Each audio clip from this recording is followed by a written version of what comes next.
In the bustling town of Numeria, where street signs had equations and houses were shaped like polygons, lived a sharp-minded 10-year-old girl named Nina. But Nina wasn't just any girl, she was known all around as Nina, the numbers ninja.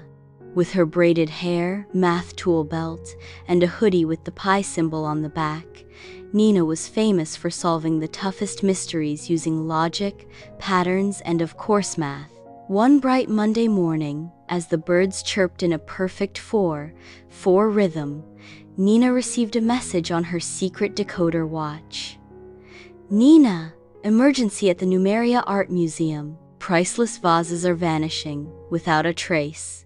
Bring your brain." Curator Callahan. Nina grabbed her calculator, a spiral notebook, and a pencil with a tiny abacus on the end. She jumped on her skateboard and raced to the museum, her mind already whirring with possibilities. Inside the museum, Curator Callahan paced nervously. 3 ancient vases disappeared overnight, he said, showing her the crime scene. No broken glass, no forced entry. It's as if they vanished. Nina examined the area. The vases had been displayed in a row, vase A, vase B, and vase C. Now all that remained were their square-shaped display pedestals. She noticed something odd, a grid drawn faintly on the floor. Nina muttered. "Looks like a number pattern." She jotted down the positions. 2, 4, 4, 8, 6, 12. "Those look like coordinates," she said, "and they follow a linear pattern." She scribbled in her notebook, Y, 2x. Her eyes sparkled. Someone used a math pattern to plan this. Nina asked to review the museum security footage. A tall figure in a hoodie was seen walking exactly along the path of her equation from 2, 4, 2, 6, 12. But there was no footage of them leaving. "They must still be inside," Nina gasped. She mapped the coordinates on a grid of the museum layout. "There's only one place they could be hiding," she whispered, pointing to an old storage room at 816 on her map. "The pattern leads there." Nina tiptoed to the room, which was oddly locked with a digital keypad. "Perfect," she smirked. "Time for some math." The keypad showed this riddle. 2 digits I am, both even. Add me, I'm 12. Multiply me, I'm 32.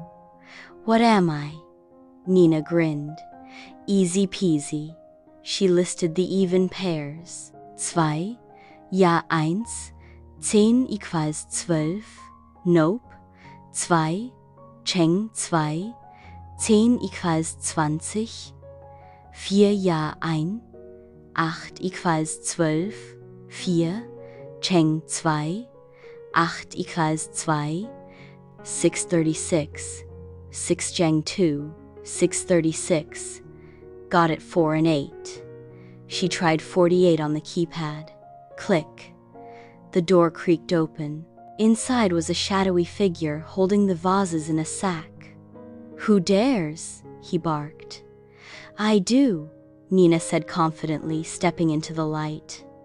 "And you're caught by logic." The figure laughed and took off his mask. It was Professor Prime, Numeria's notorious math magician turned thief. "But how?" he demanded. "You used a perfect pattern," Nina smirked. "But you forgot one thing: math always leaves a trail." Suddenly, the room lit up.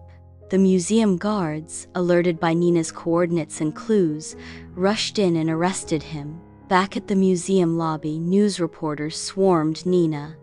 "You cracked the case again," they cheered. "How did you do it?" one asked. "It's simple," Nina said, raising her pencil. "Observe, calculate, and never underestimate the power of numbers." Curator Callahan handed her a golden abacus medal. "You've saved our artifacts again, numbers ninja." She grinned, just doing the math. As she skateboarded back home, the wind in her hair, Nina knew there would always be more mysteries to solve, more clues, codes, and equations hidden in plain sight. Because wherever numbers whispered secrets, Nina the numbers ninja was listening. Like cracking codes and solving puzzles? Want to go on more thrilling math adventures with Nina? Then don't forget to like, share, and subscribe, because this is just the beginning, and the next mystery might just be in your backyard.